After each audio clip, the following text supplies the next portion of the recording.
Good morning. Good morning, everyone. How are you doing today? Doing fine? Can you believe it's sunny outside?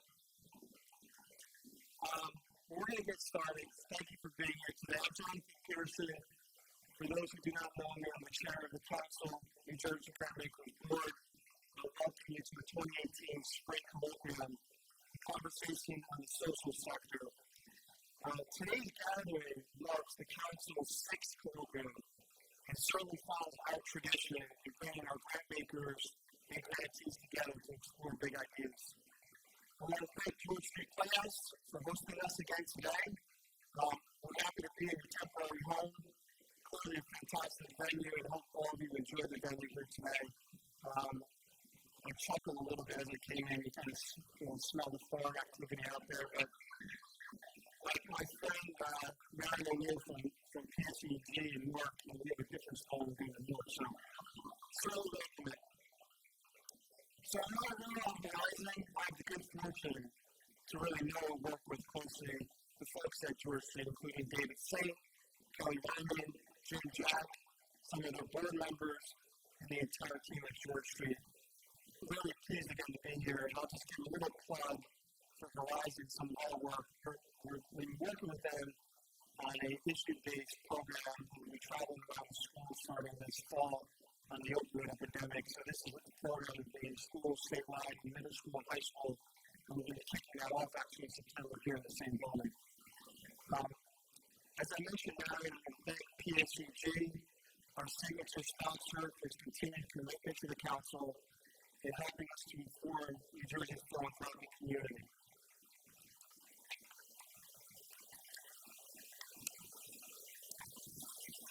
We're also really fortunate that the Council has so many highly engaged board members, a cohort of volunteers, including our outstanding program committee. I'd just like to recognize the program committee.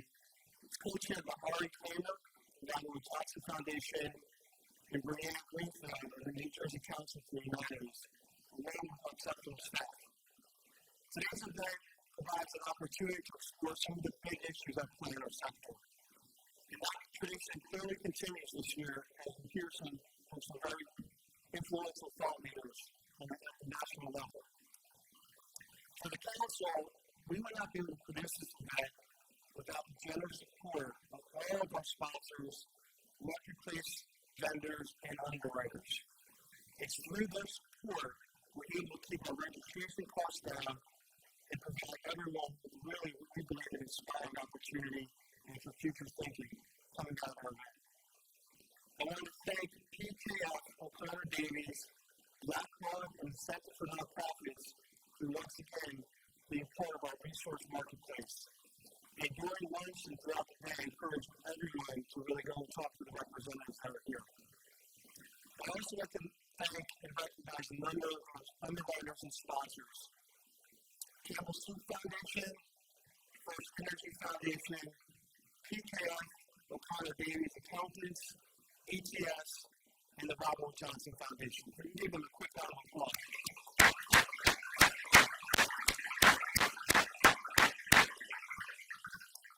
And from the Horizon Foundation, I'm commenting here today, we're actually contributing the gift that everyone will receive a copy of New Power. So you see that gets on the way out today. As I mentioned, this wouldn't happen without CNJG as our lead sponsor. And I'm really happy to acknowledge their support. And I can say unequivocally, without CNJG's continued support from the Council, we would not be able to bring this program to you here today and other programs throughout the year. And building on that topic, our great leader, our fearless leader, United Stack, from what I understand 14 years ago, always wanted to kick off the event with some special activity, a very artistic element.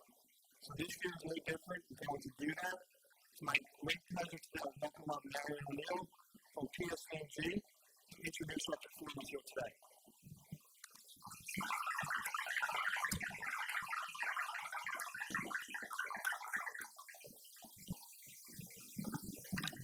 Good morning, and thank you, Jonathan, for that very warm introduction. It is my great pleasure to represent PSCG with my colleagues here today, Robin Hernandez, Marlene Perfito, and Maria Spina. We are proud to serve as the signature sponsor for this year's Spring Colloquium. At PS, we have been proud for many years to partner with organizations that are truly making a difference in our New Jersey communities, including the Council of New Jersey Grantmakers. And this deep and abiding commitment to community demonstrates one of our central and enduring values of PSCG. Public service. It's in our name, and it's how many of our employees refer to us. But it's more than just part of our name. It represents our dedication to the people we serve and the neighborhoods that we live in. This is just one of the reasons why sponsoring the Council of New Jersey Grantmakers Spring Colloquium is so important to us. Over the years, the Colloquium has spurred meaningful conversations for New Jersey's social sector. And these conversations make us think and challenge us to better serve our communities. And so with that, I have the good fortune to introduce what has become one of the hallmarks of CNJG's March gatherings, a chance for all of us to experience the creative spirit together. Over the years, I have enjoyed operatic arias, Irish step dancers, jazz saxophonists, high school choir, symphony quartets, and as we will again this year, winners of New Jersey's Poetry Out Loud competition. We have Brianna Sena's bio in the programs. We are excited to have this dynamic young woman with us today. Brianna comes from McNair Academic High School in Jersey City and won the statewide Poetry Out Loud competition last March, rising to the top of the 20,000 students from across the state. Brianna?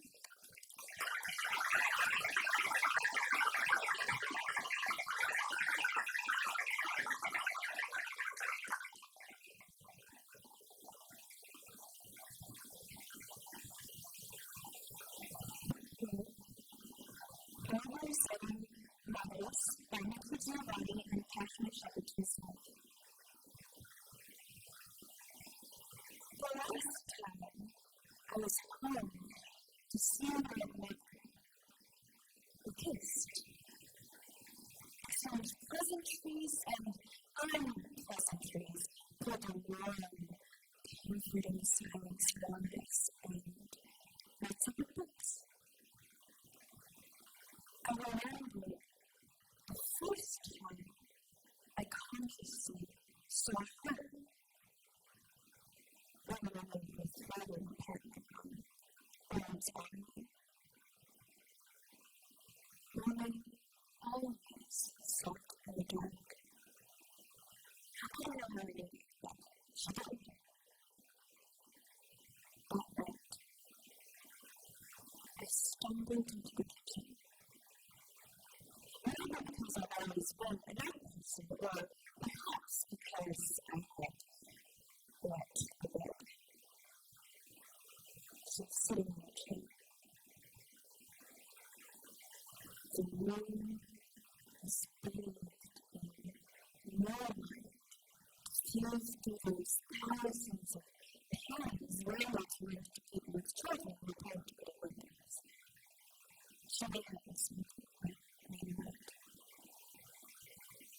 Her hair was 3/4 her height. His wig was unbelievable and sensitive and very black. I'm sure I just hung there by the door and remember thinking, what a beautiful lady. She's very deliberately waiting. Perhaps for a father to come home from his night job. Or maybe for a train that had promised to come by. Come here, she said. I'll teach you.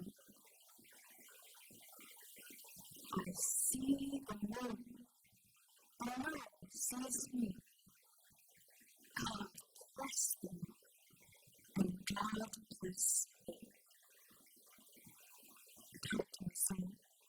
He recited it further, just to say that I must learn to bear the pleasures as we have borne the pains.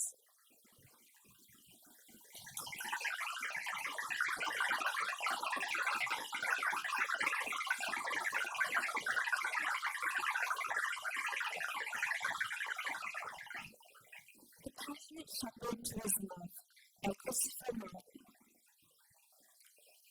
Come, live with me, and bury my love. I learn all the pleasures, prove the valleys, groves, hills, and fields, amidst our stubborn mountain lilies. And where we sit upon the rocks, some shepherds feed their flocks by shallow rivers, to whose falls miraculous paths swim magicals. And I will make thee beds of roses and a thousand colored roses, a cap of flowers and a quiver embroidered all with leaves of myrtle, a gown with the finest wool, which fell in a rose pink, fair woven slippers for the cold, with buckles of the purest gold, a boat of straw and ivy buds, with pearl clasps and endless strings.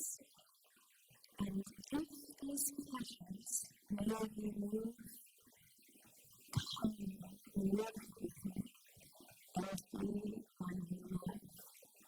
The shepherd swings shall dance and sing for thy light each night. Those nights, thy mind may move and live with me, and be my love.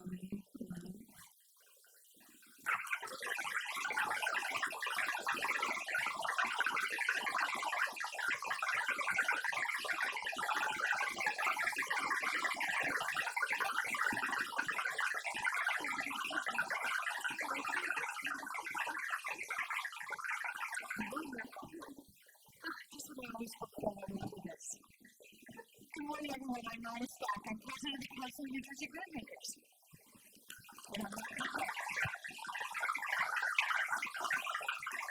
Oh, Brianna, thank you so much. It was so marvelous. No wonder you won. It's very clearly. And I told you earlier, the Christopher Marlowe piece is one of my favorites. And Jennifer said, she's thinking of two pieces. And she was like, yes, it's wonderful. Come up with me and be my love. So, I want to add my welcome to everyone, and thank you for joining us for this year's Conversation for the Social Sector. I want to also add my undying thanks to the crew here at George Street Playhouse. Why you are such professionals. What a team. What a team.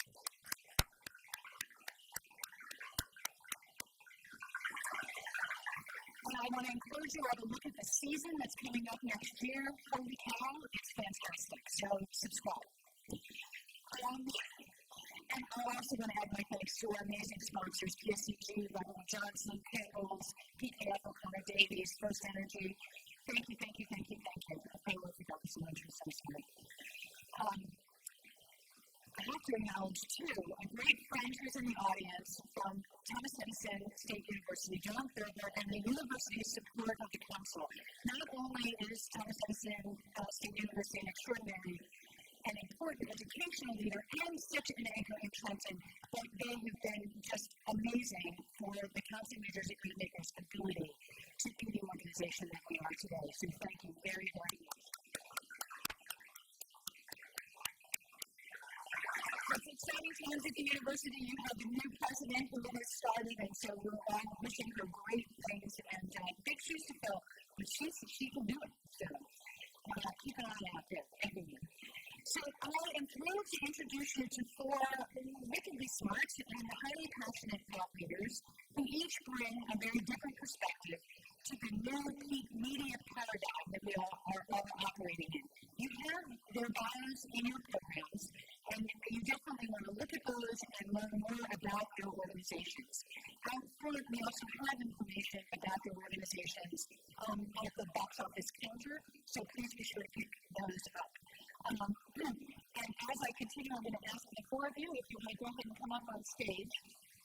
And I'm going to keep talking while you do that, to distract you.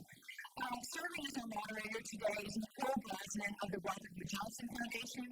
Joining her are Jamie McDonald of Generosity Inc. and The Courageous, Betsy Richards of the Opportunity Agenda, and Michael Shapiro, the founder of TapInto.net.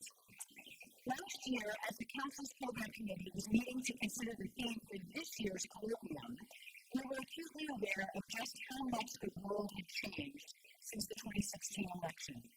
The term fake news had started to be used regularly. Reports were starting to break, and now we know a lot more, on the idea of bots that had tapped into algorithms to inundate various news feeds. Suddenly, the scene that I had watched in the show Homeland made sense.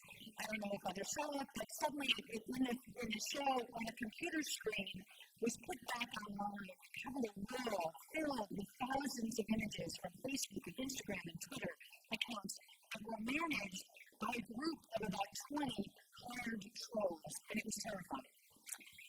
The show's supposed to be. So, at the council, where honestly a few of our members are focused on the communications element of their work, or have dedicated staff and strategy around communications, it became clear that it would be really helpful for foundations and their grantees to get a better understanding of the world in which we are now operating. In my past life, my job was to manage media relations for my organization, a state agency with a fairly well-known brand in the New Jersey State Council on the Arts. This was when New Jersey had 10 daily newspapers, and each had a reporter that was assigned to the arts, and a few of those papers actually had a full-time beat for the arts. Our statewide television news consisted of New Jersey Network, and they actually covered the entire state in their news coverage. There was more than one radio station that actually had a news desk. There were no digital news sites, no Twitter, no Facebook. Sometimes actually, thinking about it makes me a little melancholy, and I bet I'm not alone. But we can't go back. And in truth, the new paradigm in which we are operating when it comes to news, journalism, infotainment, and social media offers an unprecedented, though uncharted opportunity for all of us. This is something that we as foundation and nonprofit leaders actually see quite clearly. To have an impact, to move the needle on the issues that you care about requires community involvement, engagement, and quite honestly, passion. Never before have we had the kind of tools that are available to us today that foster that kind of passion. And our panelists are going to help us understand that to a greater degree. So with that, Nicole, I'm very happy to turn it over to you. Thank you.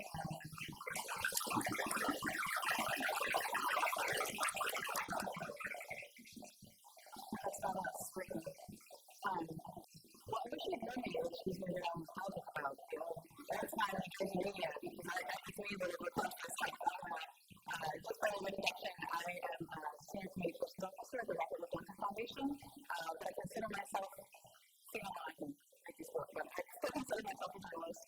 I was an editor most recently at the New York Times for about 7 years. Then I left to pursue nonprofit communications and philanthropy, so here we are. But I still like to put on that hat every now and then, and I do we're really about the video landscape. So we're going to have a conversation today about just what kind of laid out. How do we work through in this world where we have more opportunities in some ways for connection than ever before, but we also have more competition. Even as I was driving here, I was thinking, the number of people I literally almost hit because they're looking at their phones and their phone is hit. It's just kind of unbelievable. So what we're going to do to start is we're going to have a conversation. We're going to introduce you to our panelists today. They're going to tell you a little bit about themselves, and then we'll dive right in. And after about the first 5 minutes or so, we will have some questions. Okay. So I'm going to start on the other side here with Jamie McDonald. She is the CEO of Generosity Inc. and also the Courage.us. Previously founder of GiveCore and really well known in the social sector. So I'll let you tell the story. Thank you. Hi, everybody. Good to see you. I am new to Philadelphia, but actually graduated 6 years in New Jersey and graduated from Abbeville High School. So I have my New Jersey connection. Thank you very much, Nicole. I have the great pleasure of working with social innovators around the country who are focused on how to really scale impact. Sort of the term of art these days is movement building, but really it's broader than that because we sort of look at it in generosity and the courageous to drop in for-profit lens and focus on how connected threads can fuel change. And so I love to do that work with people who are really thinking about how to change the world at scale. Thank you. And next up, we have Michael Shapiro, who is the CEO and publisher of TalkInto.net, and he's going to tell us why journalism is not dead. About 10 years ago, I was an attorney in New York, commuting back and forth from Providence, New Jersey, and found out that my son was one at the time he was 11 and he was on top of soccer in his grade, but he found out he needed open heart surgery. And kind of made me really rethink what I was doing with my life. And we decided I was looking to do something where I could help the community, do something I really like to do, and I could actually see my wife and son. So we started this online local newspaper in our town at the time in Providence, New Jersey, and we started to grow it to neighboring towns, and then we found that we couldn't grow it to any more neighboring towns because we didn't have any more time. And about 4 years ago, we began franchising and local news sites, and today we have over 75 of them in New Jersey and New York, and more than 7.3 million readers during the last year. Basically, what we've been able to do in the last couple of years is create one of the only sustainable, scalable local journalism models in the country. So it's really exciting to be here today, and thank you for having me. Thank you. Last but not least, Nancy Theobald Richards, who's the Director of Creative Strategies at the Kennedy Center. Hi, everybody. I'm also a New Jersey gal. I live in Montclair. I was really happy. I work in New York City. It was really nice to come down here on New Jersey Transit. The opportunity is a social justice communication lab, and we look to change hearts and minds, both through traditional media techniques around business media, working with journalists, working with advocates on their communications, but also through culture and entertainment. And before Formulist, I was, before taking the opportunity agenda, I was a media arts and culture program officer at the Ford Foundation. And my journey into the world of which we call ourselves a narrative change organization was really from the discovery that one can fund a lot of things, one can support and build the capacity and build the pipelines and build the leadership within the sector. But you really need to also do the hearts and mind changing of the public that change is affecting. And I now work with the gentleman that founded the organization I work for, was the Director of Human Rights for me. We're very like-minded in this space. So I really look forward to this conversation today with our lens. Well, and to that end, I think one of the things that for me has been my trajectory from journalist sort of covering the news to almost advocate, right, as a communications person in a nonprofit to now moving to the other side is just how much the values and mindset piece is much more upfront than it used to be. I feel like it used to be something we talked about when we talked about athletes, and they know how to get to us. And now everyone's talking about it. And I'm thinking most recently about this Pew study that came out. I would say probably the last 6 months showing that Americans are really more polarized than ever, along political lines, but otherwise, just really seeing a wide divide. And I'm wondering, Becky, if you can talk a little bit about how we can seize this moment of awareness about mindsets and values, and really both on the nonprofit side and also on the funding side to really make a difference for everyone. Sure. Communications can be seen as promoting your own brand or your organization. And those of us that particularly, are working on a change we want to see, no matter if we're coming from the private or the public sector, are also now on fire. And I think within the kind of fake news, basically facts are not through people, right? It really is not about that anymore. And a lot of the topics, social media, if we really look at, it's a lot of reaction happening. A lot of like, I can't believe they said that, or like, that's a lie. And one of the things that we do a lot of coaching of those advocacy organizations and folks in the culture sector, as well as philanthropy, is about telling the story. Is really, to stop reacting and break through with values.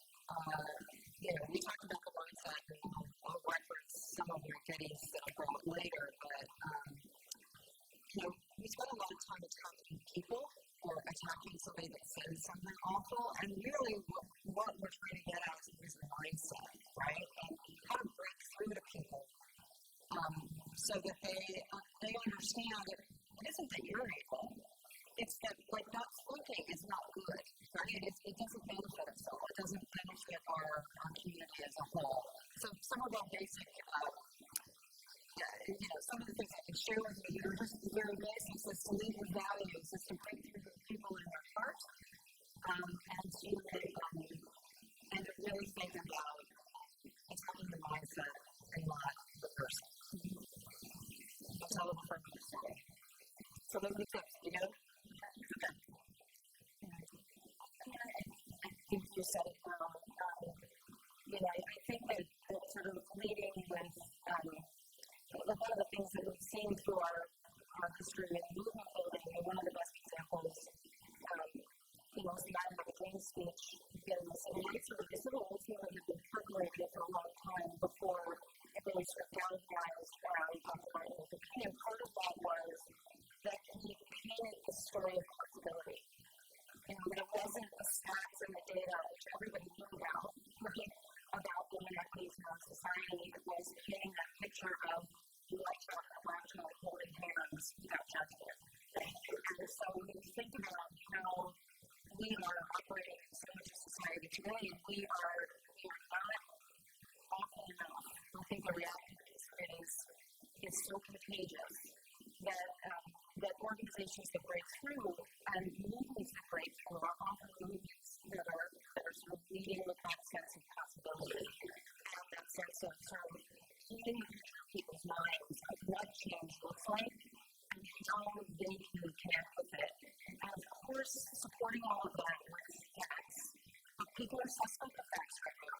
And so in some ways, the stories and the narratives your work that change is so important because that is the heart of what we see in movement building, is that there are these core stories that sit at the center of them that are expressing values through human stories and then sort of galvanizing the people around us, seeing themselves in the possibility that those stories present. And it's, in some ways, it's a challenging time when I have two adult and one college-age child, and they're trying to sort through all this, right? They are all trying to think about what reality is. And, if we have different lens on it as people who grew up in a different era, but if you think about it, it's why these stories of people think are resonating so intensely with people, why the movements that we see, European movements and more promise movements, but even in the pain movements, a lot of the sense of what you see in Me Too and again is the sense of possibility of overcoming. And it's centered around those very core, real human stories where somebody can't take away your personal reality. They try. Because they did with the kids in Parkland. But the truth is, I think that authenticity and that real narrative of the real person telling their personal story is the thing that has sort of led these movements all out here. And definitely, I think the connection, the piece that we talked about previously was you have to have that authentic engagement. And that really, the best way to do that is with your own experience. And I'm thinking that also in the positive narrative, the most recent movement that I can think of, and I'm biased because I was involved in it, was the gay rights movement, specifically the marriage movement. And, as a straight ally, I'm much like I was learning from all of my colleagues, about their personal stories, but so much of it comes back to, living versus section man, right? The black and white more, not directly applies to my situation. I'm married to a white man, and so it was really interesting to get my perspective and to see, even from the research side, that the way wasn't to go to people's doors and say, you're kicking us down, right? The way was to go to their doors and say, hey, we love each other. Well, don't you want us to be your neighbors and be loving and be caring? And it was, and just to see that shift, literally in a span of like 5 years, to see the numbers completely flip, was just remarkable. So, some of the narrative piece is so important. And I'm also thinking about the role of media in this, and I know that this is a little bit different, but how do you see local media fitting into this? Because we're talking about kind of two different things, right? In some sense, we need to be telling stories. On the other hand, we also need to know kind of what's going around on in our own towns. And I think right now it feels like I say this all the time, Google knows everything, which is true. So if we don't know anything, we say, ask Google. So you have at your fingertips any information you want. But it's like, well, when's the council meeting, right? And who is my council member? I don't know where to find that, right? So where does that play into this? That's critically important. And not only in New Jersey, believe it or not, actually has more local media than most states. You look at a map of the news network, you have places like Mexico, Texas, Arizona. You're looking at like 3 or 4 local papers in the entire state. Okay? And here in New Jersey, we used to have kind of a rich amount of media. What's happened is that over the last 10 to 20 years, a lot of local newspapers have either shut down or been acquired, and during those acquisitions, the acquirer has found that, hey, let's get the newsroom. Let's neutralize the news coverage, and so you have less and less local news. And so that's what we're kind of filling that void. So we're out there covering the original local news in our towns, council to board of ed, sports, and everything like that. And the importance of that too is that it also creates it's free and accessible to everyone. It's in my view, it's a democratizing kind of thing. A lot of publications now have gone to a subscription model. Now, we have said that. We said no. And the reason being is because, the subscription model allows, less affluent people to then afford to get the local news, and then they know what's going on in their town, and then they're left out of it. Whatever democratic process, right? Second, it also holds your local government accountable, right? Because without a local paper in your town, you have no idea what's going on, and people get elected, you have no idea whether they're doing a good job or not, you have no idea whether they're correct or not, or anything like that. And so, another importance, in my view, of local news is that it's those local officials that eventually become county officials, that eventually become state, and eventually your Congress people and your U.S. senators. And so, if you start this accountability and this really good original local news covered on the local level, eventually that goes out to the county, to the state, and beyond. Which I think is critically important, because the same thing that's happening on the local level is happening on the state and the national level as well. One of the other important things I think is that local news should be objective. We have no editorial page. We don't tell people how to vote or what to think. And therefore, the partisan divide that's taking place in the outside world doesn't really impact us, right? And whether you're a Democrat, Republican, or liberal, or conservative, independent, doesn't matter. If you're doing objective local news, everybody's supportive of it. Now, the other thing is, we don't have comments or anonymous comments. So we don't have trailers, and we don't have people going on there, the mayor who has gone on there, the CNJG, we do have social media channels for all of our sites, and that's where people can communicate that way, but it's not integrated into the site itself. And so, which I think is really important too, because they're young people. Young people can come to our site and read everything, and the parents don't need to worry about it.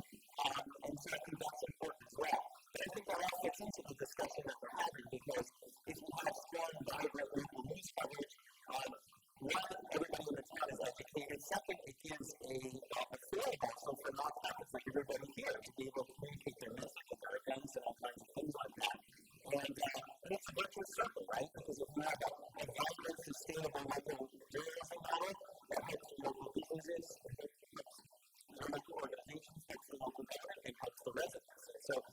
are both close together now. Yeah, and in some ways I think it's building that foundation, right? This is what news is. This is what talks about, right? It's public news. Exactly. A moment where people are wanting to be more engaged. And as we know, like, change starts locally. And so to have an informed community around you, an informed and engaged community is really important. So let's talk about that. Let's talk about what does it take? So there are two ways to look at this, right? I mean, individuals have more license and access than ever before to the whole world, right? You can get on Twitter and go viral and suddenly you're on Oprah. Or rather, something more. But in some ways, too, I think we can get lost, right? So we can think about individuals and we can think about organizations. How do we, as either funders or just nonprofits trying to break through, what are the ingredients for success there? Like if we know we have a message that let's say we've already gone to the research and said, okay, this is the way to go, this is going to change mindsets, what do we need to do next?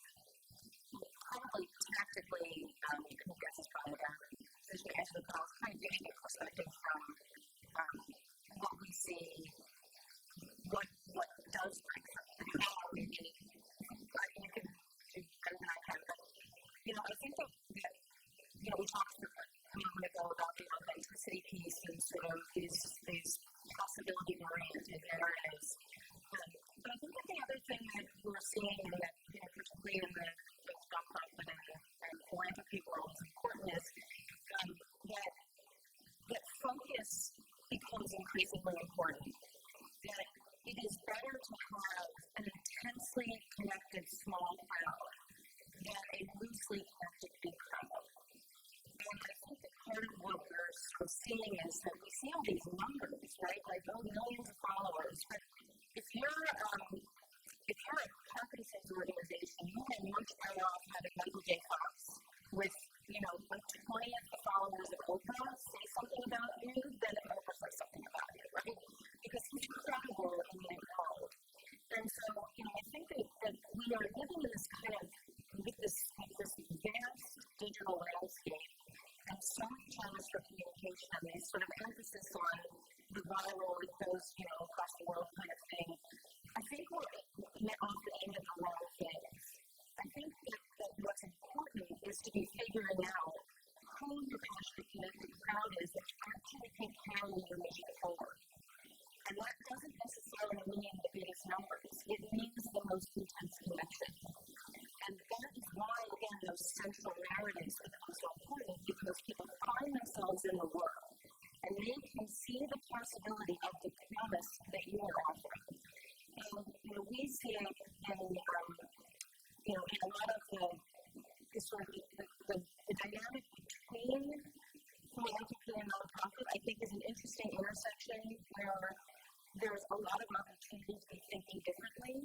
We're beginning to see some foundations that are really understanding the power of having core focus. Before was increasingly one example that's sort of trying to do it, even residents and blankets. But like the Flemish Foundation, I think, is a really good example of a foundation that has said, we are going to have a focus on women and girls. We're going to experiment, we're going to try a bunch of different things, and some of it's going to work, and some of it's not. But uplift their nonprofit partners in a way that's very interesting. They experiment with leadership in interesting ways, and they use their social channels, which aren't huge. They use their social channels in a way that really connects with the audience that they're looking to connect with, and it has been simultaneously great for them in their work, and great for the people that they find. One of the other interesting dynamics that I'm seeing in some of our national work is we're starting to see organizations that are popping up, nonprofit organizations that are working to take the power away from philanthropy. And so there's an organization in Minnesota called Brand Advisor that is allowing anonymous ratings of philanthropists. So that the nonprofits are in essence saying is the juice worth the squeeze. That is what you make them do, hoops you make them jump through to get a grant, to maintain a grant, to measure impact.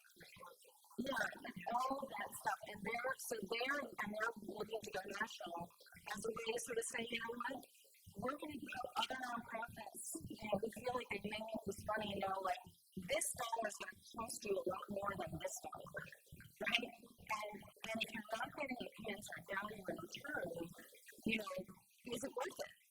And so I think that the other aspect of sort of connecting crowds is not just the dynamic of how you're messaging, but also what does it mean in this digital world where the ownership of power is distributed.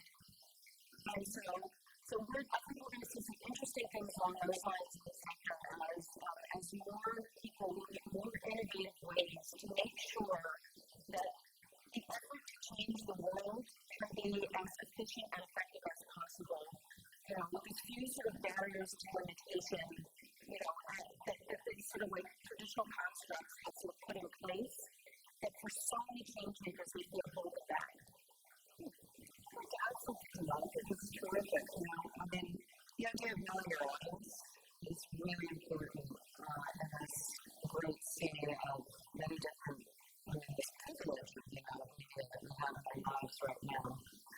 The one thing I would add is to your greatest supporters is one way. The other thing to think about is we spend a lot of time. People are always talking about bubble. We spend a lot of time talking to the folks that are our greatest supporters, and I think. Some of the research that's been done is really not about trying, we're just not going to persuade folks who are trolling our sites or that are really just coming from a completely different space. But I really feel like there's a call right now to the social sector, those that are engaged in any kind of change, whether that be local or national, to really think about who out there is persuadable, right? Because there's a lot of different stories going around. And that's the power of what you're talking about those personal stories, is human beings really have this ability to carry multiple stories around in our heads, right? Even conflicting ones. And so also to learn who might be out there that is, we talk about it we don't on a scale of 1 to 5. We don't want to. The ones are ours, the 5s are not. And not the 2s and the 3s, right? And maybe some of the 4s that are maybe learning about what we're doing or have an allied cause or an allied issue. To add in, to really be thinking about building your audience that way.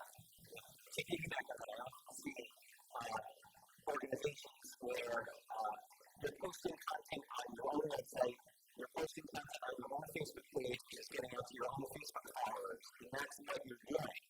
And there's a whole huge audience that you're missing.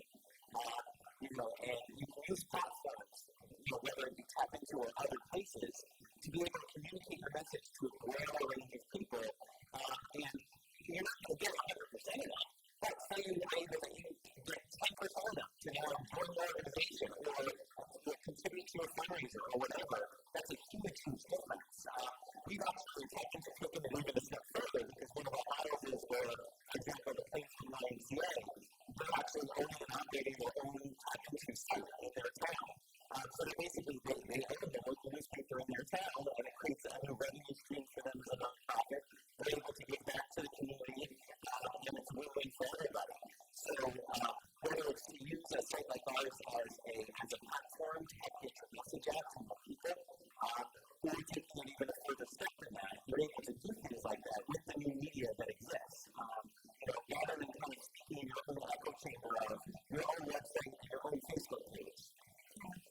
Well, I'm wondering too, so much of the conversation I think is about nonprofits and philanthropy, of course, but there is also this other piece, which is that if you move people, individuals, they also want to know your community. So are there other tips for that? I think your call is well taken. You have to reach the new folks because you've already kind of hard to who are in your networks. But do you have a sense of other things that you can sort of say, okay, tomorrow I'm going to talk about this? I mean, so one of the movements I've been most deeply involved in is Giving Tuesday, which is, probably in this room, probably, 100% awareness of Giving Tuesday. In the country now has about 58% awareness of Giving Tuesday. And around the world, we are now in 212 countries and territories. It's the largest social movement in the world. It's really been an incredible thing. But around the world, people come together to give on a particular day. And so, from the reaching your crowd perspective and inspiring people to give, one of the things that you see is that these digital movements, Giving Tuesday is an example, but there's a lot of others, that if you are thinking about how to engage younger people, they are just much more likely to give in mass. They like to give together. And so we like to just do together. It's not just giving. Giving is just one manifestation of the way that younger people operate. And so we see on Giving Tuesday that I'm using data now. I usually just tell stories, but I think data now is very good. That's all of that. So among the younger people, there's 60-70% awareness of Giving Tuesday. This is 18 to 30-year-olds. And of those who are aware, 76% take action on Giving Tuesday in the United States. Now that's not only giving, it's giving volunteerism, advocacy, or something. But it's the sense that together we can do something for our communities. And so this concept of voters' engagement, so everybody so it's in essence it's a concept of movement building, it's a construct of just life,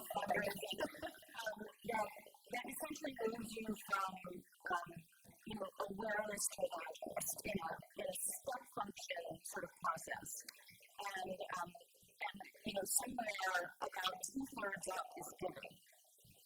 Right? So many things happen before somebody ever gives, and then so many things have to happen after somebody gives that first time to actually become an evangelist. But it's I've got some if you want to share some after stuff. I can share all this stuff, for organization. But what we find is that, that with young people, one of the powers of engaging them is you can jump like 5 steps of a ladder of engagement because they can do it in one post. Like they can share the awareness, their passion for it, a personal story. They're getting you all the way up to that step right before giving. And so the power of their sense of passion for something and then their friends connecting into a sense of passion is really the future of how we're all going to fundraise. And some organizations are getting it better than others right now. And we don't want it to be sort of transactional or flash in the pan like the iceberg challenge, right? We want it to be more engaged, but that depends so much on what happens after that first gift. So that's that second piece of what we're engaging that is so important. And then the other just point I would make about young people is if you spend your time asking them for money, you are wasting time. They don't want to be asked for money. They want to be asked to make a difference. They want to be asked to matter. And for some people, mattering is giving their voice. It's giving time. It's giving a skill. And it's not that they won't give money. They do. They're actually by percentage the most giving generation in history. They donate money. They're not at a scale that other people give. Although the oldest of the millennials now are 37 years old. I was an investment banker for 17 years. Managing directors are 37 years old. These are people with serious money to give. So don't think that millennials can't give money because they can. But they want you to say, you matter to us. You can make an impact on this thing that we're trying to change as an organization, and we want all of you. We value all of the assets that you bring to the table. Money is a piece of it, but truly you are wasting time if all you're asking them for is money.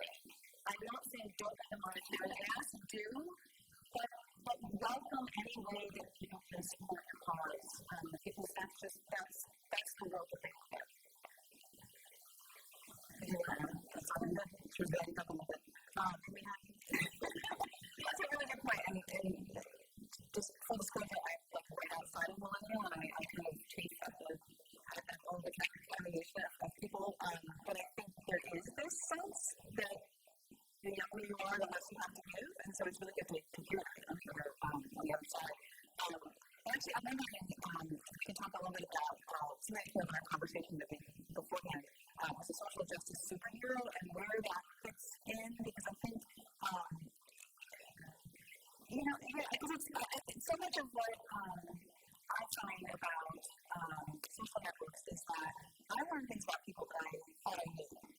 To your point, right? If this person has, had a suicide in the family and is now sharing that as part of this, please support my organization. Now suddenly I'm getting money, right? Where if they didn't even have a clue, this organization would say, oh, I didn't know you, So it's really making that connection. But I'm wondering, Betsy, if you can talk a little bit about the social justice superhero, because I've never heard that term, and I thought it was so cool. And that's all I experienced. Okay. Yeah, we are in kind of a superhero. So I brought a goodie for everybody as I'm coming out, so this is my mouth. I brought a very collection of book, Rebecca Bell, and she has the power to change the dominant narrative. It really is, it's actually an embodiment of when I was brought in to bring creative strategies and work with the arts community and to show the power that artists and entertainers and folks in TV and Hollywood have the power to do things like imagine the future for us or tell stories that move things forward. I felt that the description of air change could be very heady, right? And that we needed something that really explained it in a way that made sense. And my boss happens to be a big comic book. And when I said that I wanted to collaborate with a graphic novelist to make something about that, and I had actually funded a few projects like this when I was at Ford that were exploring very hard concepts that were really going to be important, like around net neutrality and things like that. Like people had made, or community radio, like people had made graphic novels out of it so that people could really, it became much more enjoyable to get the idea. The idea of Rebecca Gold is that she is a social justice advocate who just keeps taking 2 steps forward, 3 steps back. She has a win, but then a news channel reports something that's completely incorrect and then gets spread all over the place. And she has a freak accident with the printing press. And we can read this. It's like there always has to be some freak accident. Her black cave or that kind of thing is the reflecting pool at the Russian Monument in D.C. And so you can read it. But the real idea of it is the quality of it is the mindset. But the story of Helvetica is that we're the heroes we've been waiting for, right? And one of the hardest things in the storytelling that we're talking about in finding mindsets is the idea of bridging individual stories. Opening the doors so either the people have fun or the media heart connection, but moving it to a place that is beyond. And this is one of the things that superheroes stand for, is that there's always going to be either a savior or a hero that's going to come get us, and that we're actually driving the change, right? And how do we tell stories? How do we tell stories in newspapers? How do we tell stories in our websites? How do we tell stories in TV shows that aren't just about somebody coming within the racial justice space? There's a lot of the white person comes and saves everybody, but in all stories, we tend as humans to look for the one person that's going to do it. And what we like to say is that Helvetica Gold is you, and that we're all Helvetica Gold. And to learn how to tell the story, your personal story, don't ever forget to link it to a systemic story, how it's all about itself. And that's one of the this is tied to, if you go on our website, www.opportunity.org, this is embedded in the toolkit. So it isn't just a standalone comic book about social justice. Can you tell us more about the toolkit? Yeah, the toolkit like what you were talking about, and you were talking about is how to, in a very complicated array, how to identify audiences, how to make a call to action appropriately that is inviting rather than telling. The right opportunity, not obligation. Really has some ideas on how to work with artists, has some ideas about language values, and as you said, like Dr. King did not say, I have a problem.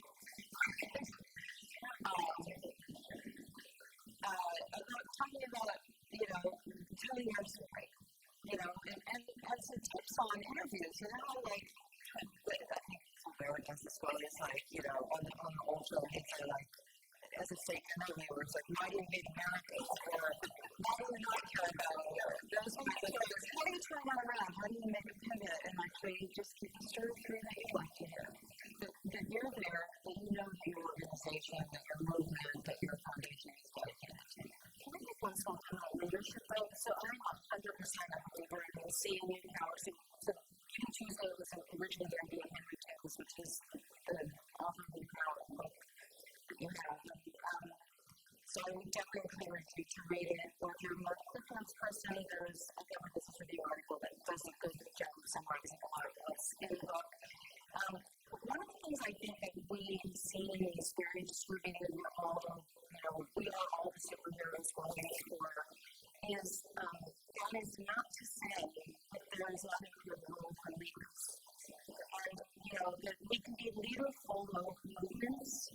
But movements that have no leader, we just watch them topple over time and time again. The Occupy was so powerful, right? But it was a movement that couldn't sustain because it didn't have a sort of a core infrastructure that it kept the aligned values and a sense of where we're going.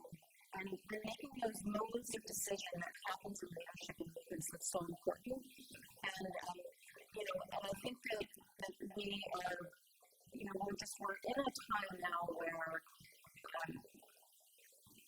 I think we've in many cases, particularly, the progressives among us, we've sort of embraced this concept of true democracy, being kind of leaderless, but the reality is progress still depends on leaders at a minimum creating the frameworks, the pathways forward, the bumpers on the ball. And so we want everyone to strap their key line, but there's probably still that new goose flying in the front. It's got everybody flying in a certain direction, and probably a lot of those people in the various things that you guys work on are you. So thinking about how to empower the people that you work with is incredibly important because they need to feel what an impact report, the pivotal statement that they put out last year about the motivating millennials to do something was make them feel like they can do something remarkable for someone else. Let them be a superhero, right? But you're the chief superhero among the superheroes that you're working to corral. And so I think it's really important not to think that we should be taking away from the importance of leadership. I can agree with that. I think what it is it's a dynamic, exactly how you're saying, it's a dynamic tension between, particularly like this one where everybody, Women's March, is like, how can I get involved? It's really important to have those women leaders there speaking and to lift up their voices, but also to build things where people can make a difference and felt that they can take back leadership from others and be leaders in their own community. A sense of progress. We're such a momentum driven culture now that that's part of why these movements took over. It's that they can't see the progress. So the way you articulate progress is also really pivotal in how this is part of the stuff that you guys teach. The way you communicate progress is also absolutely critical to sort of proliferating change because people want to feel whatever that mark was that they made, again, one-time skills, otherwise they want to then feel that something actually happened as a result. So you need to engage people who are already in your campaign to keep telling them, hey, look what we've done, look what you've helped us still in a culture of, winners culture, where people back winners, so whether you're the people that are part of your team certainly want to feel like they're making progress. But the people that aren't part of your team might, they might perk up a little bit if they see something that really shows that maybe they want to get on this team because things aren't right. That's what I think. So I'm keeping a record of tips. So that was my thing. No comments on websites. I highly endorse that as somebody who I look at what I was there at. It's basically what I was a communications director. I was in the rotation, so people who had to field your comments and just, and some of it you're just like, whoa. Yeah, it's just, you just want to work with people. So yes, I'm really endorse that. The point about asking to make a difference, not just, like asking people to engage and to really matter as a person and not just because you're money. And I just want to comment on the comments. Okay, I'm putting it all over here, but we can get another tip for now. Yes, I have some of this together. I think, and I don't know if, our audience feels this, but folks are really hungry for content. And we are all, in some ways, content creators. And really thinking, the old model, we're talking about new models versus where we've been and where we're going. The old model is to send a press release out, is to say, here's the content you want to come see, and here's your press release about it. But I think people are very interested in bits of, whether that be news articles, but also just small bits of content that follow these, whether that's, and I work a lot with artists, but I also work, with advocates, just small bits of engaging people. I think there are a lot of folks from arts organizations here, engaging the creative side, engaging just visual content that you have is really important to break through. Words alone aren't necessarily, particularly in the social media space, and the larger digital space. We get like thousands of press releases a day, and those may go through the lead that we can't even publish. It's just totally impossible. But what we've done is, a lot of other sites are starting to do this, is we think create a platform where readers can submit content, organizations, etc. So you can submit, for example, on our site, press releases, events, guest columns. So say somebody in your organization wants to write about a particular issue, letters to the editor. Then you can check out the towns you want it to go to. It independently goes to each of those franchisees in that town, and then they can publish it or not publish it, etc. It kind of goes with what you're saying is, if you're not sending out these press releases to media organizations and expecting them to knock on the door and do a story, you may not happen, but that's a great way, because when we publish a press release where you're event listing or whatever, you're getting it out to that particular community that you want to get out to, and what takes the case is when you submit it, and when it's published, you can email back with a link to the content. So when you know it's been published, but two, you can then take that link and put it on your Facebook page, and then it's not you saying some stuff about yourself, it's basically a third-party endorsement of what you're saying. And that's a much more effective way to market your message and market your events than posting yourself on your own Facebook page. Well, and how do you guard, speaking of fake news and trolls and all that, how do you guard against propaganda machine if you allow, everyone else going through the visit of that and saying, wait a minute, that's not. It's a news story. I think it's clear that clearly not as a press release, but second, obviously, if there's something actually accurate that we see or something defamatory. So everything that comes in is seen by humans before it's published. So, and that's important too. I think that guest post feature and also the letter to the viewer feature is really important, because there's a lot of people in this room with a lot of different opinions and a lot of different missions, and you're able to communicate those through a site like ours, and expand your audience. And one of the things I think that is really important in both of those, concerning to both of those comments is, we're talking, at least on the nonprofit side, about typically very leanly staffed, leanly resourced organizations. And one of the things I'm always surprised about is how nonprofits, but I think foundations should think about this as well, don't view every moment of their day as a piece of content that can be used in some way. If you have a staff meeting and you have a picture of everybody in a room together and somebody says something amazing like, put it up, capture it as a visual that's beautiful, like quote in a great font, capture a little snippet, ask that employee and afterwards to say, like, why were you so inspired about that today? And put it on an iPhone and put it out. Everything that you do is content.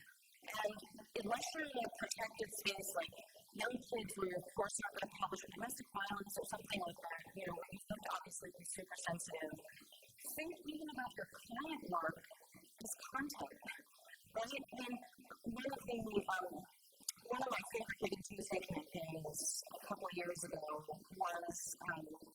was a campaign that was run by an organization out of Brooklyn called Big and Badass Animal Rescue. And they were a 100% volunteer organization who wanted to do a Giving Tuesday campaign. And they had no resources other than the time of the people that were passionate about the organization. And so they really thought about how they could raise money on Giving Tuesday. And so what they did was they turned their rescue, the everyday work of the organization, into a 24-hour piece of content. And they literally started, they made a little graphic that said, watch our journey, and they got in the van at midnight on Giving Tuesday, 2014, 15, every year. They tweeted and posted and Instagram all the way down to Georgia to a shelter where they were adopting 12 dogs. They gave all the dogs funny celebrity names, so really the handsome dog was Brad Pitt, and all the dogs funny names. They had a bandana that was a color that matched the little graphic that they created. They tweeted and every time they stopped at a rest stop, they would talk about what the dogs did. It was this amazing campaign, and probably most of you know that was the largest online child giving platform. And they were one of the top fundraisers on Network for Big Value, with nothing but just using their mission as a piece of content and no paid staff. And so when I hear organizations talk about this sort of challenge of how to reach people, for me often it's a challenge of imagination, right? The thing you're doing, you clearly do because you're passionate about it. You are living content every moment of every day. And so how do you package all that up in such a way that just gets people to feel as inspired and connected to it as you do? I will say one other thing just about social media, just one other practical thing. People worry about overpublishing. Forget that. That is such old thinking. We can only post 2 times a day. For whatever subscribers you may lose, you will gain so many more than you will ever lose, that you've got to adopt much more of a consumer brand mindset about how you reach people with email. It has been proven over and over again. Donor fatigue is a myth. Right? It's not how often you're communicating with them, it's what you're saying. If people are unsubscribing and you're saying something boring, right? So be interesting, be inspiring, and then you can communicate with people as much as you want. And so that I think is a really from a nonprofit folks in the audience, I think that's a really important thing to keep in mind as you're thinking about your own messaging. One thing that's going to end is just to piggyback. She's saying about communicating and press releases and things like that. A press release doesn't need to be 10 paragraphs, right? I mean, so do a paragraph or some photos. I'm saying that you can even embed YouTube videos, right? You can be really creative with this kind of stuff. And that's what people want to see, and that's what will get posted on social media or get shared on social media. All too often, we get these, 10 paragraph press releases, not even a photo. Usually it's even in a PDF, which makes it impossible to use. So, do that.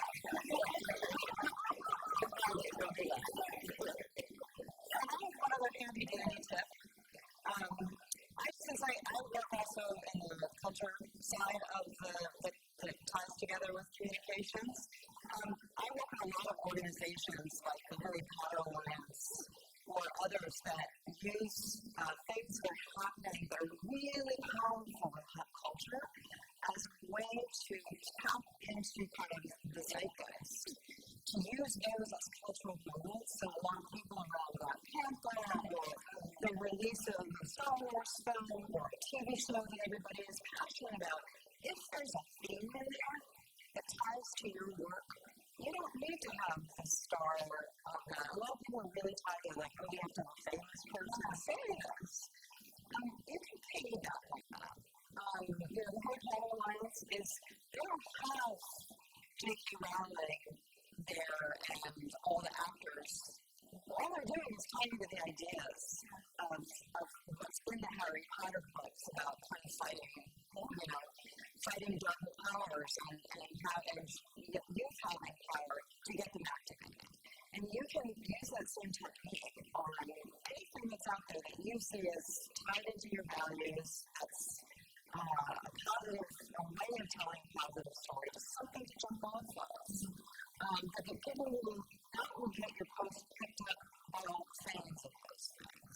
That's such an important point, and I think, especially for us in the room, we're loving it for, based in New Jersey, we're focused on New Jersey, so rising above the noise sometimes is a national movement can be a real opportunity, and on the internet, we often sit down in front of a calendar and say, well, what are the big things nationally?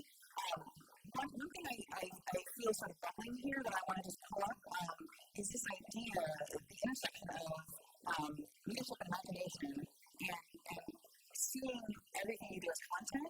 But also, I just want to stress, as a communications person who I spend a lot of meetings and people say, let's do a video. Let's do it, and you're like, okay, wait, back up. What are you trying to do?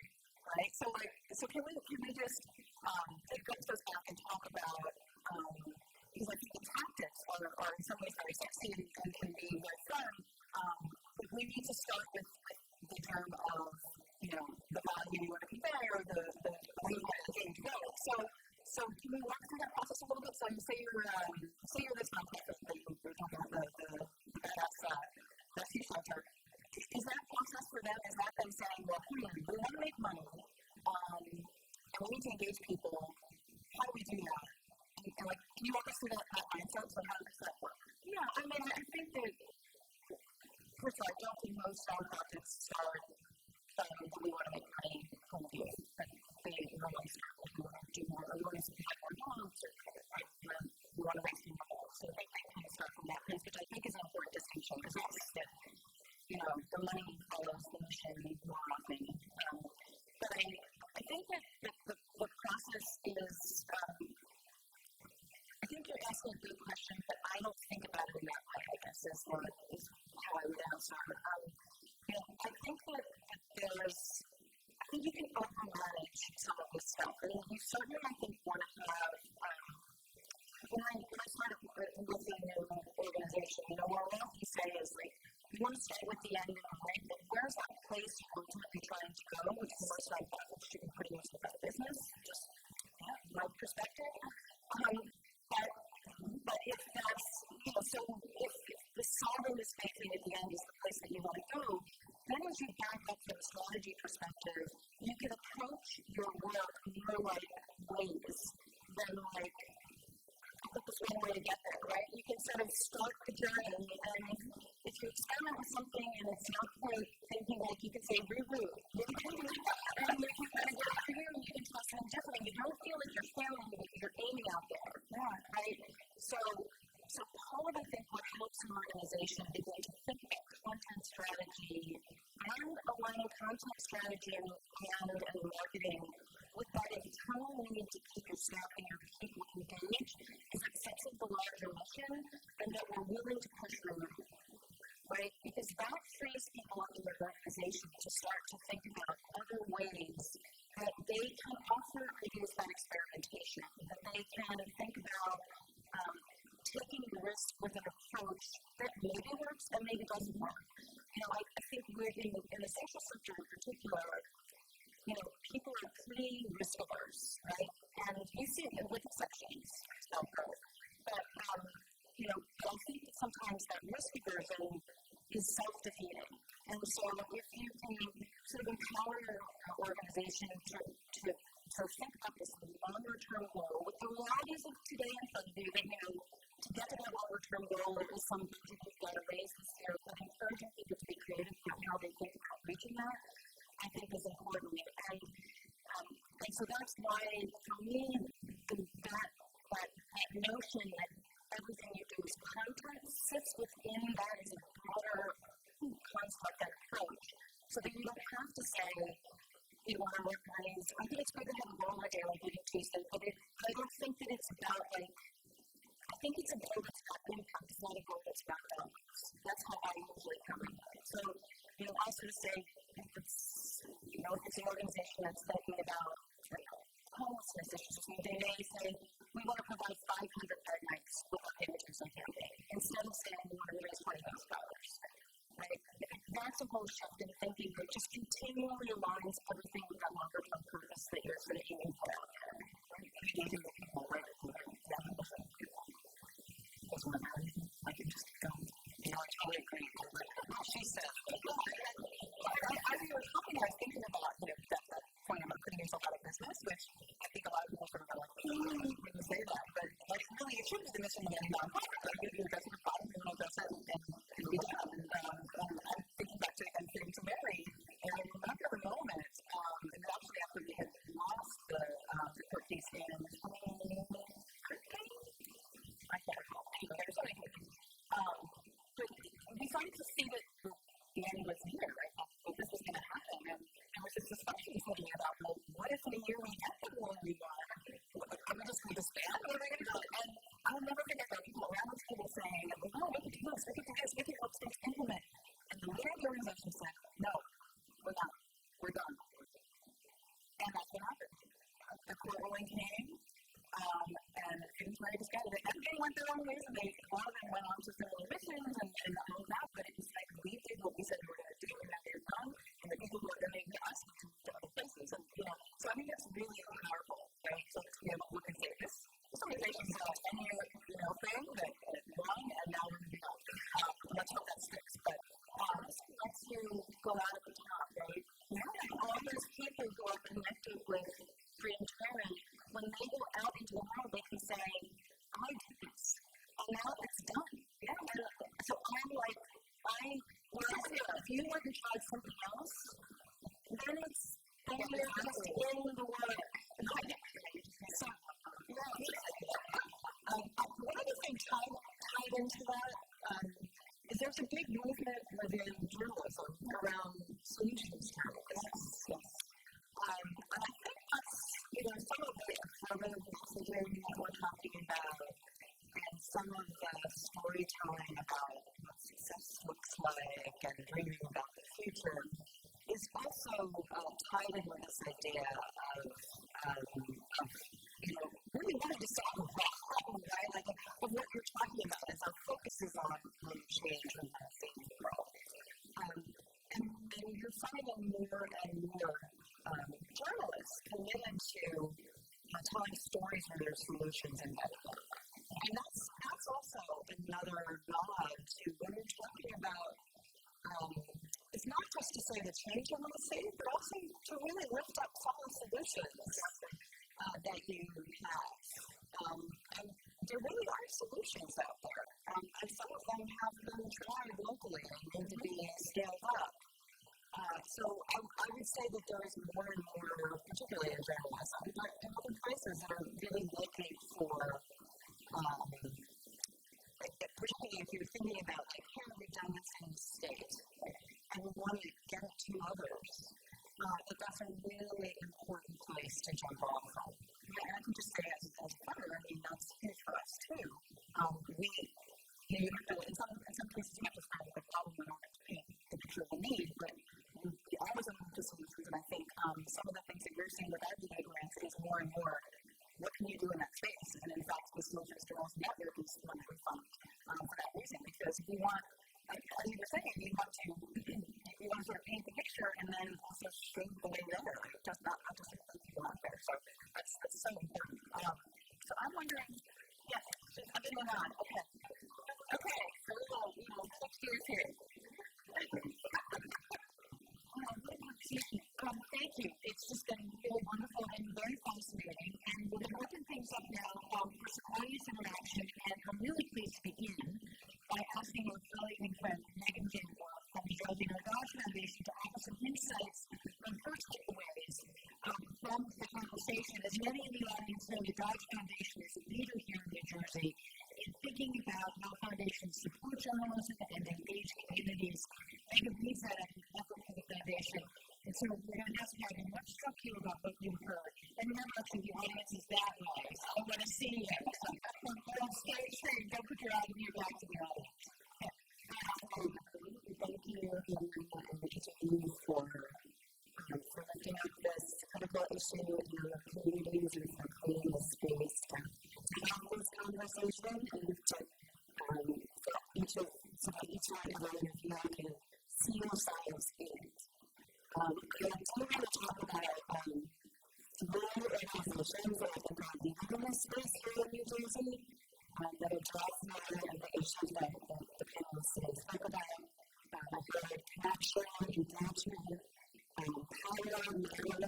I didn't hear the word trust, but that's critically important to the conversation around communities and journalism and polarization and also leadership. So the Center for Cooperative Media, Fitness, and Colloquium from New Jersey. And before I tell you a little bit more about that, I do want to share my own story. I came into SLJ about 10 years ago, working as program of the last national bidding state hires, covering school boards and town councils.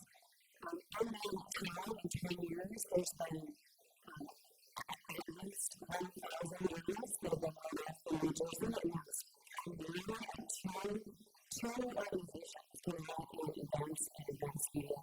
So I think the Center for Cooperative Media is still a chair that in 2016, smaller, I did not paper, and I used to work for them, so I'm another one. So I was there I have 20 years experience covering communities. So I just think about the gap that was leaving in our communities and also trying to acknowledge the opportunity that leaves for others to come into that space and reimagine how the news and information is disseminated. So the Center for Cooperative Media is a go-to resource for journalism. They're very focused on supporting the network, training, doing research, working with collaborative and news organizations to collaborate. Here with New Jersey, and I know that Elizabeth and Casey are here today. We're very focused on community. Community news and information is something that always comes up with collaborations. It's about New Jersey. The community, people want to hear their stories told, what they believe, and out of New Jersey, just yesterday at the statewide summit, I heard a couple of amazing things that have come out. People covered projects. If you know that, just community meetings after a initial policy meeting, coming together to do Bibles own, celebrating local stories and local celebrities in Camden. There's a group that is posting good vibes every month to tell and lift up community stories. These are incredibly important. And originally, the two organizations is FreePass, which are themselves hosting community forums, protect journalists and residents, asking the question of what is the news and information we need and how can we do this better. They also, this week, recruited in Trenton for the Civic Info Bill, which will create a state-funded fund where nonprofits and journalists and anyone could apply to get funding for communities and information projects. So these three organizations are following our network together. They're making a huge difference, and there's opportunities to support and work with each of them. You mentioned Giving Tuesday. I also just wanted to put a shout out to NASDAQ. A couple years ago, journalists started doing Wednesday, and residential funders have been together to provide matching funds for organizations called community. So that's where funders can support local journalism right here in New Jersey. Great. Thank you. So, I have a couple questions. I want to, I think one of the great phrases that came out of today, your virtual circle of love.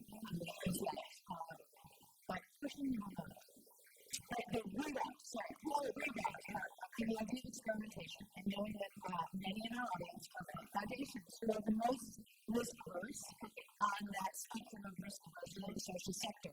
And I'm wondering, because of the hats that you wear, three of you at least, working with foundations, if you have seen some examples to hold up for our foundations in ways that they've been willing to sort of be a little bit more, allow a little bit more experimentation, maybe not within their organization, but within their grant making for their grantees. So, can you I'll sort of address it a little bit at the meta level. So I think that foundations, I think there's a lot of introspection, a lot of reflection going on in the foundation community now, from the biggest foundations in the country down to really small foundations. I think you really see it particularly in local community foundations when they're trying to figure out exactly what their role is in this new world. And I think that, if you think about progress within an organization, in the same way that you think about something like the ladder of engagement, meaning that there's a social, you don't just go from here to there, right?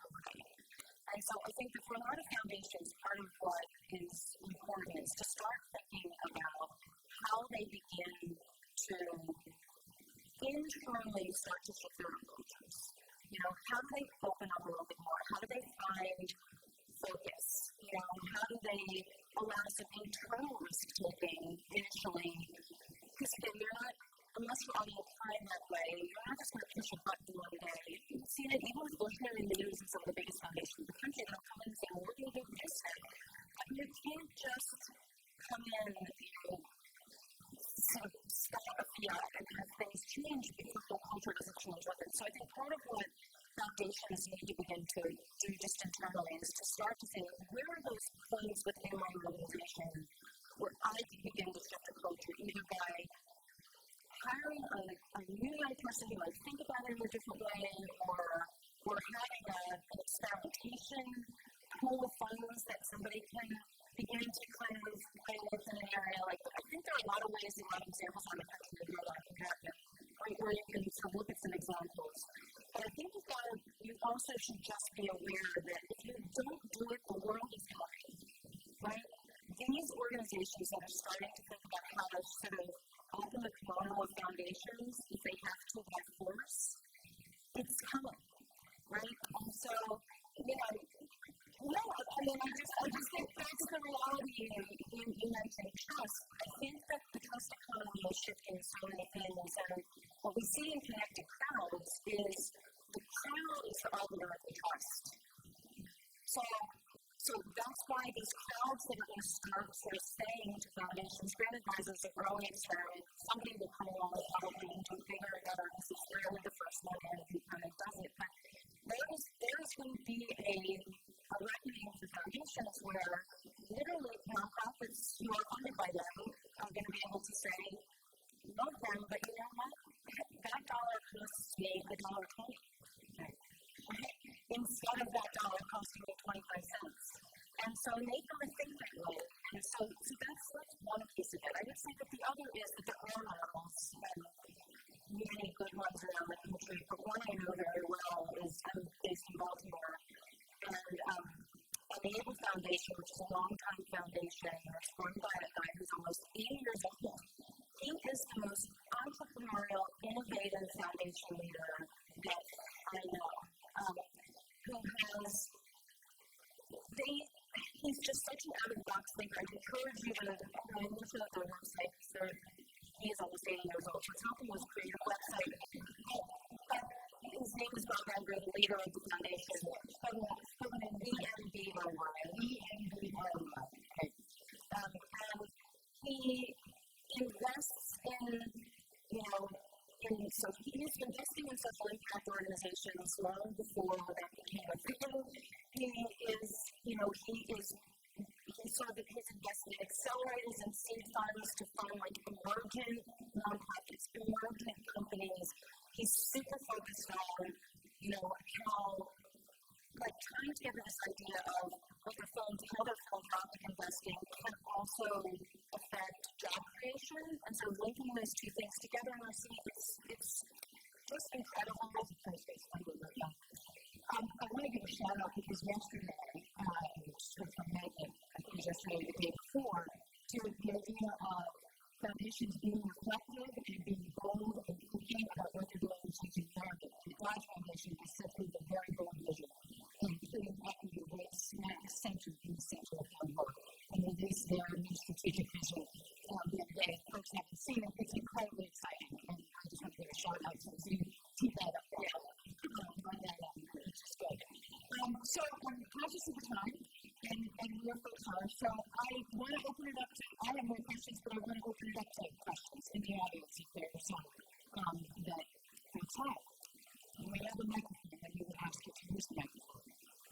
It's a very shy group, and this was a very frequent group. There we go. Mr. Huber. Hi, I'm Sam Huber from Spring Foundation, and there's a film in Montclair theaters right now, probably in other places too, called Right. I don't know if anybody's seen it, but it's this fascinating film that is, in fact, the life story of the family that stars in the film. And you don't know for a long time whether you're watching fact or fiction. And it gets to the end of the story, and you realize when the credits are rolling that the people who are playing these characters are, in fact, the characters of this story. And it has been, I've been sort of obsessed by this movie since I saw it. And as you were talking about content and about, how we all sort of question in fact, as an English teacher myself, literally, I sort of think about how fiction actually serves fact.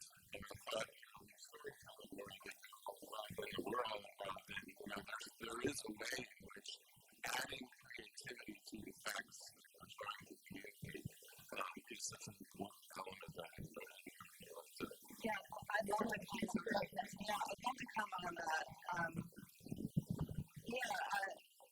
One of the things that I was going to answer as a bridge to what you were saying is I think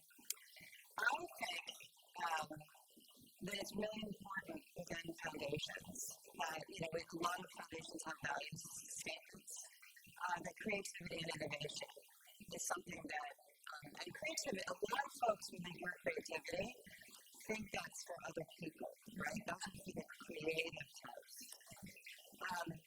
which is very different than the idea of being generative, right? And not being stuck in ways that you're really not thinking about, new solutions, new ways around, constantly being on your toes. And then when it gets to the storytelling world, in a lot of ways, stories make the world, right? Nobody is going to change their minds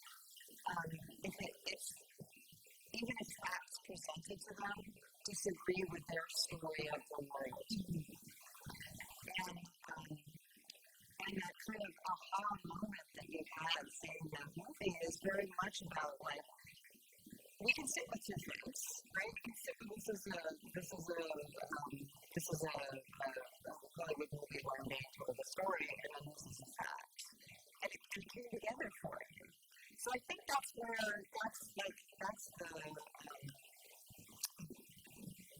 we're trying to get to. It's not coming up with false facts to counter other false facts. It's getting out the truth in ways that people can take it.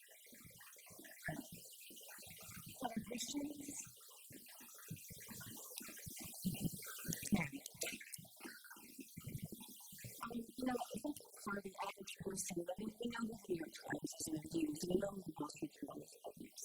But there's all these news sources like tap into, now and then we tap into it, right? Even things like the skin. And one day I woke up, because I say, who are these people? And I'm taking for granted. I'm reading this, like, hey, this is kind of a quick, easy, get news, and I can read the newspaper thoroughly and go to the website. But how do we know who is behind it? I don't mean that in a bad way. I just mean to understand what their views are. Because it's just that we all have opinions, we all have perspectives, how we see the story relate to stuff. How do we know who all these various sources are? Can we find that out? I would like to be kind of because of this really clear that we talked about earlier, what's been happening is in a lot of areas of the country, in a lot of communities, sites have kind of sprung up and you have no idea who's involved with them, what their agenda is. In some cases, the people involved are undisclosed and they're pushing a particular political agenda or social agenda and we don't know. That's why with us, all of our sites are locally owned and operated, and that goes to that whole trust issue. So, we're covering it on the news, we live in those communities, you can go out, you can see us all over town, there's a person behind it. We also don't aggregate content. We're one of the only publications out there where we don't aggregate content. It's all original local news reporting. And that to me is also really important. But that trust factor Megan was talking about earlier, that's so critically important. And that's one of the reasons why I think we've been so successful is original local news coverage, locally owned and operated, and then to another point that people were talking about earlier about that solution-based journalism. With our sites, we collaborate with each other through the whole network that we've created. So, for example, if a site does a story in their town about a new initiative that their town council does, other sites can cover it, other comprehensive sites can cover that same story, and now, hey, their town council's like, hey, that's a pretty cool idea that South Orange is doing, let's try to do it here. We see that happening all the time. So the idea of sharing, collaborating on content, and then on the business side, the sites can collaborate as well. And that's why we've become sustainable. Because it's not just a matter of creating a news site and you get all these people to come. You need to make it into a sustainable business, otherwise it's not going to survive. If you're not going to charge your readers, which we don't do, it's free for everyone. We want to do that for the democratization of it. Well, it needs to secure itself then. So how do we do that? And we've been able to do that through basically where businesses and others are advertising, and then the sites can collaborate with each other so that you don't have to go to 50 sites to advertise. You go to your local site, and then they can help you into all the other sites as well, and vice versa. So when I first heard about Tap Into, was I right in hearing that some are making serious money? Maybe six figures doing that. Yeah. So on that point too, I want to think about there's some ripe opportunities in New Jersey that you and I spoke about. So obviously that's arts person. And the idea of having a Jersey arts tap into that way, but there are others that are way because it can be fun. It doesn't have to be about play space. Right. So we started 4 years ago franchising towns who can combine towns to one site if they share the same school system or share services. Then 2 years ago we introduced this idea of a subject matter franchise. So, for example, we have a woman, former editor of the Horse News, who has a question section on Tap Into, which is kind of a new concept. And then we just introduced, starting May 1st, a new concept called a medium-based franchise, where we have our first one that will be starting in about a month, where somebody's going to be creating their own television channel on Tap Into with their own program. And you can imagine doing that with other TV shows, podcasts, radio, all kinds of things like that. Because if you think about those mediums right now, they're in situations where their audience is getting DVR, right? And so they're not seeing commercials, they're not seeing things like that. So they need to go and they need to expand their audience beyond their current audience. And so we created this medium-based franchise to be able to kind of fill that void and starting to be.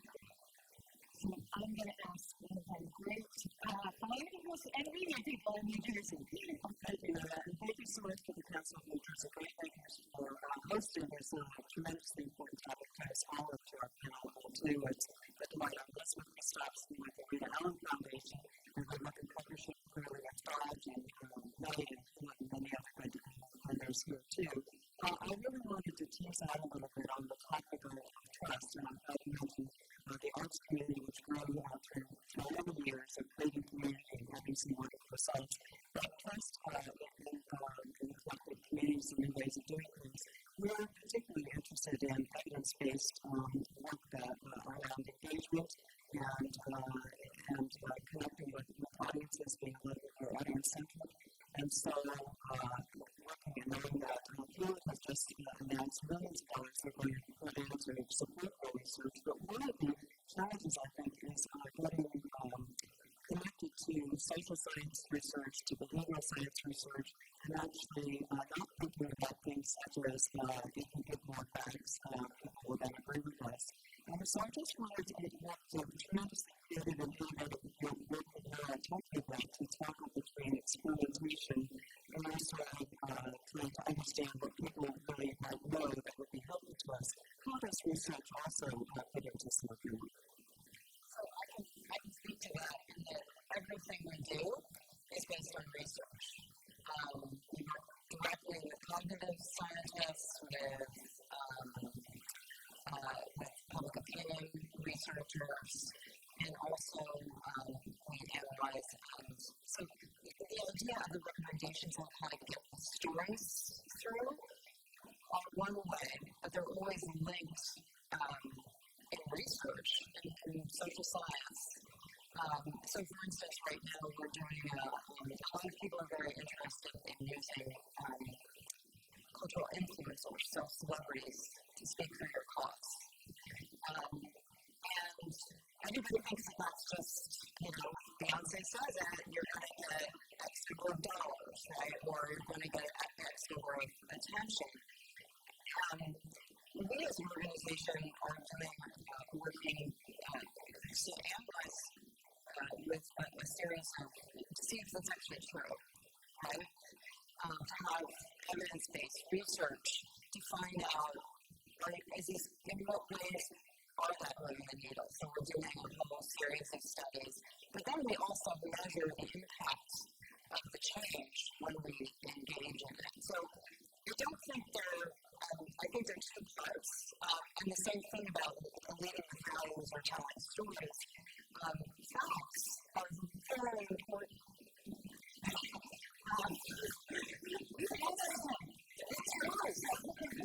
The truth is what we're trying to get through and to uphold. But it's how it's delivered. It's never held back. It's always brought out there. Even like how we say, we lead with values, offer solutions. You should never leave out what the problem is, too. And back that up with evidence. So I think that there's a couple of additional thoughts I would add.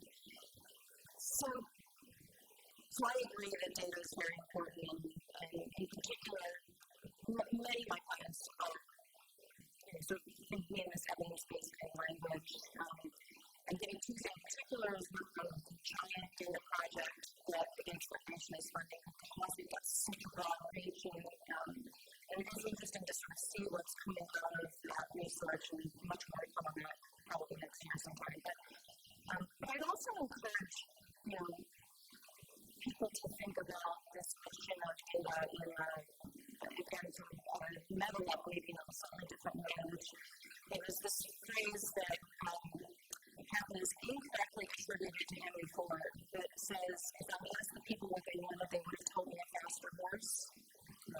Right? And so I think to some extent, what you get with data, particularly retrospective data, is you get the 10% answer, you get the faster horse. Right? You don't get the Model T.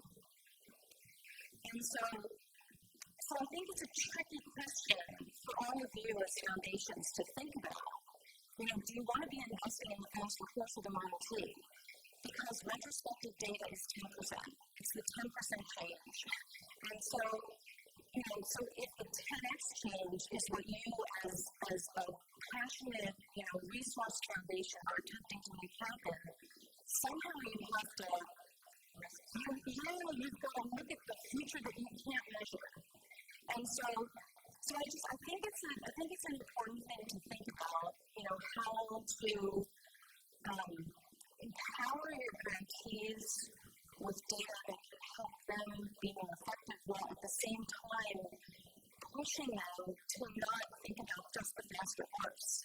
Because I think that is the default that so many nonprofits end up having to go back to, because that's kind of what their foundation funding leads them to. They want to prove this impact that is generally not very visionary. And so that's a different perspective. Thank you. So I'm conscious of the time, and I think we're going to have to wrap it up. I call this part of our conversation to a close. But reminder today, I want to remind you all we've got box lunches, so you can have conversations together and keep this going that way. You've given us a whole lot to consider. I keep thinking about our funders who are struggling and want to get more engaged in advocacy that has not been their typical way. And I think in the communications end, it's opened that up in really. So thank you so much for that. Because we have a number of funders who are thinking specifically about racial equity, I want to remind you, you've got the information about the opportunity for us who would have to encourage us and tap into. And hoping that we also have this information with us. But this is all out in the lobby. I also want to encourage you to be sure to stop by and visit our friends from PKF and Carl Davies, Blackbaud, and the Center for Nonprofits. They're there, so join me with another round of applause for our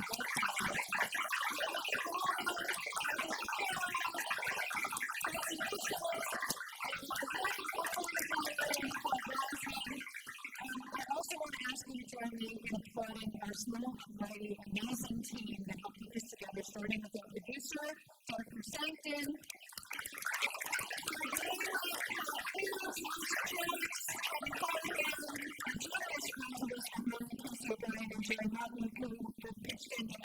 Tonight, and now it's my pleasure. I'm going to turn things back over at the talk to Dr. Pierce.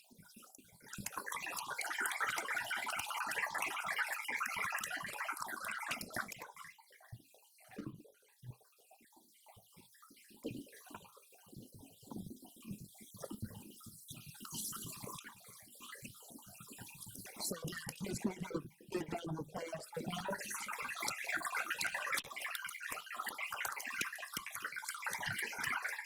Really interesting discussion, and I want to thank you for tapping into the show. I can fly through, and it's a good resource for the Union County. So, just to really echo on the other side, moving forward, the insights that I talked about today were terrific, food for thought as we move forward, particularly on the council and our strategic visioning process as we're going through that this year. It's been a terrific program, but it's been a little bit bittersweet for the board and all of us who's been on the council today. As Maya earlier, this is really the last public appearance representing the council. And as many of you know, Maya is leaving to a secretary position, so she's going to take a really outstanding foundation and lay down and it's good to see you, I'm sure, and becoming a visit as well. And needless to say, as you all know, we're going to have a little gathering, hopefully most of you are staying for that, to really tell us about all the great successes. But I really want to give a round of applause for Nyla and all the success.